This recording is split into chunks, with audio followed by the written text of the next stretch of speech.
Hi, welcome to Finding the Word. I am Melanie Brown. The word is focus. This has been a week. I was in training all week. It was just a long week. Literally every day felt like 2 days. The morning felt like a day, then the afternoon felt like another day. So the end of the week, I am late on Saturdays. This is the second week in a row that on a Saturday, I am intending on getting up and kind of getting things out by noon, but then the phone rings and this and that happens, and I know better. Once the day starts and it gets past maybe 8 or so, it just goes downhill for me getting to things. So I'm going to get caught up though, because I have a ton of words that came from this long week. And next week, everything really starts for fourth quarter and it does not end until December. So I'm geared up, trying to get prepared mentally for all of that. And focus was from the end of the week. They did a kind of just party hangout thing where we went to eat and hang out and play cards and do stuff, just celebrating the week and the fact that we had gotten through training and to kick off next week. Some of these words lately have been very random from things, but we were playing cards and I have not played spades, which was something I learned to play way back in Columbus, maybe 25 or so years ago. Well, no, probably closer to 30. Yeah, 30 plus. But have not played for over 22 or so because here in Jacksonville, we don't have any friends like we did before that we played with. The games that the friends we met here played were like other types of board games. We got into Phase 10, the game that my sister and mom and I love to play, and the children and stuff. So we did not play spades. So I was rusty. I was kind of like, I don't know. Like I probably need some help, like a reminder of the rules and all of that, but I'm pretty sure I can get back into the swing of it.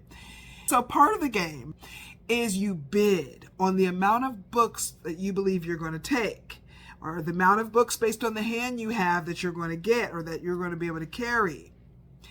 And you're supposed to be accurate about it. And your partner has to also know, based on what they're looking at, if they have a good hand and how many they have. And then together you kind of give, okay, we're going to go for this many.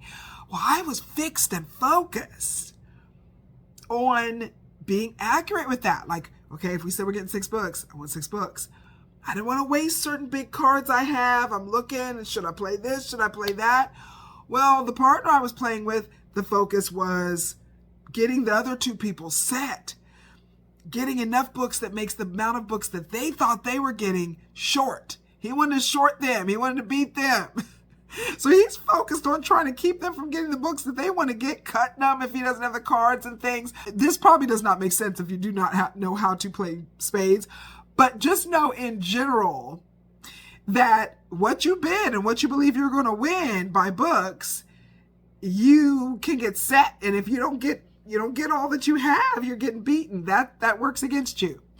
So we have these different focuses going on. And that's where the word focus came in, because I realized that what you're taught and how you learn it, what you learn to play, gives you your focus, because they didn't even know what bags were. And here I am playing along, not wanting extras, because the way we played it, or the way I learned to play it with certain people, was that if you have extra, if you said you're getting 6 books and you end up with 7 or 8 or so, you don't get to count those, but then they would put them to the side as sandbags. And getting a certain amount of sandbags was a problem.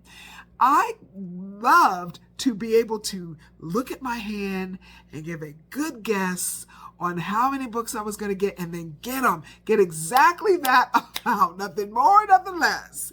And something about that accuracy was just a good feeling for me. Like that was my goal. I didn't care if we win or lose. If I said I'm getting 4 and I get 4, I'm good. So the person I'm playing with is saying no. My partner was like, I want them to not be able to achieve the amount they want. I want to set them. I want them to be, not able to obtain the amount of books they wanted. Well, we just had a totally different focus in the game. I mean, first of all, my focus also was simply just remembering how to play and being able to play accurately on the round. So it was still a lot of fun. We did win, but it got me to really thinking about the word focus. And so I'll go ahead and read the scripture that I have and talk about that first. I'm using my computer screen. So I usually have my other phone, but it was dead. So I'm using my computer screen in front of me. So you're going to see me looking in a different direction for my scripture than usual. It is 1 Timothy 4. And I'm starting with 12. I'm going to read through 16. Don't let anyone think less of you because you are young. Be an example to all believers in what you say, in the way you live, in your love, your faith, and your purity. Until I get there, focus on reading the scriptures. Focus on reading the scriptures to the church, encouraging the believers, and teaching them. Do not neglect the spiritual gift you received through the prophecy spoken over you when the elders of the church laid their hands on you.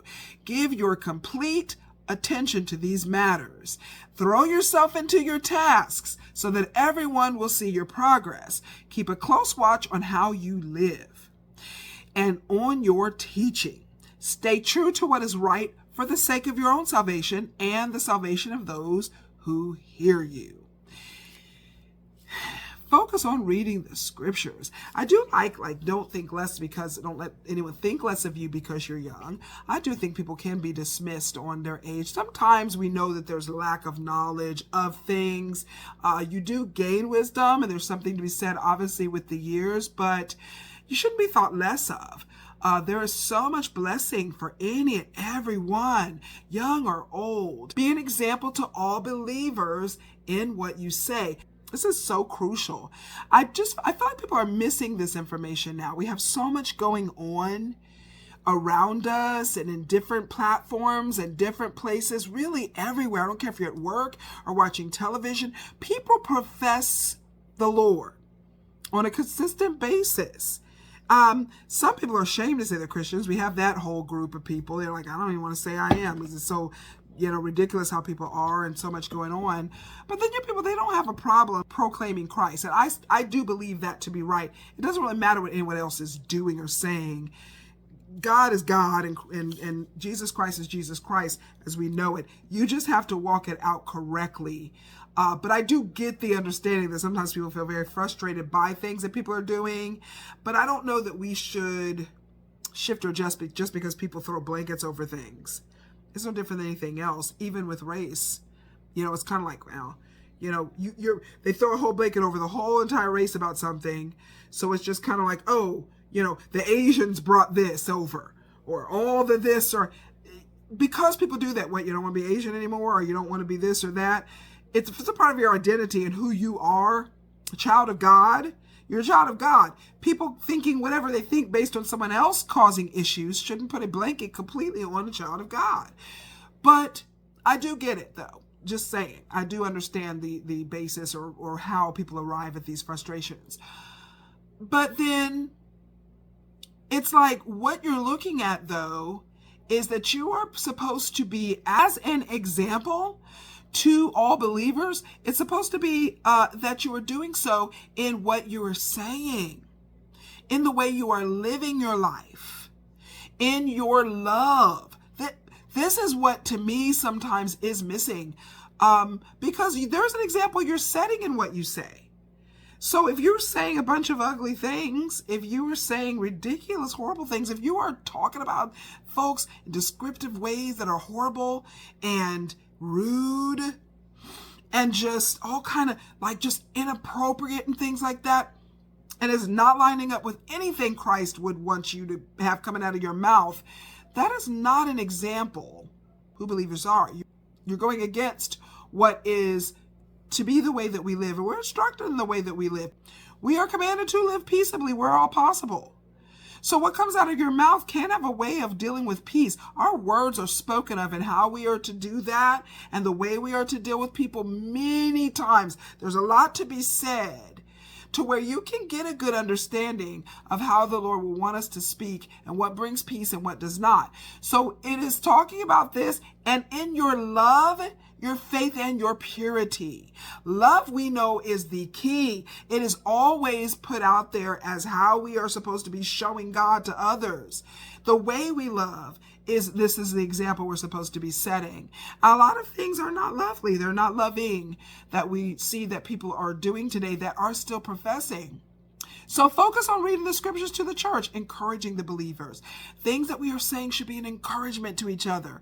That's the way that we also know that we are getting it correct. If people are completely discouraged by everything that comes out of your mouth, if they don't feel like they know any more, except they feel less, sometimes people can be talking, you feel like you know less about the Lord than ever. Less about the good news and what he wants you to know than ever. Confusion everywhere. So this is saying, like, encourage believers, teach them, focus just reading the scriptures. So this is where, not difficult. I don't see anything difficult here, but I do feel like sometimes what you are seeing and hearing and listening to today does not feel like an encouragement. Don't neglect our spiritual gifts. We always should be looking at what gifts do we have? What has God given to us that helps one another? We talked about our gifts before and what we have within us. Especially, we've learned that encouragement is actually a gift, and teaching and things. Whatever you have and that you are given, we've got to know what those are, and then don't neglect them. Don't move forward in your giftings. Now, also, it's saying give complete attention to these matters. So, and throw yourself into these tasks so that everyone sees your progress. And then keep a close watch on how you live and on your teaching. So this is a good instructional word, just like the others that we are getting, that we can quickly put into place in our lives, that we can really take a look at quickly. How are we walking this out? What kind of examples are we? Are we an example in love? Hugely important. So I was thinking about focus, though, and it's very interesting. But just like when we were playing the game, I realized that we have different things that we focus on with one another, especially in our families. Maybe you're an older sister to someone, or maybe you have children, or good close friends that take a look, they're watchful of what you're doing and saying. Sometimes whoever we are an example for, your nieces, nephews, grandchildren, whatever, people look up to you. There are people watching your example. What we focus on can really rub off on others. It can be a training ground. And not even necessarily realizing it, but because that is the focus, habits can be picked up. We know people who the only thing that was focused on was the exterior. They may be very good at getting all dressed up, dolled up. They look really great, but there was no focus on their character. There was no focus on what was coming out of their mouths or how to use any restraint.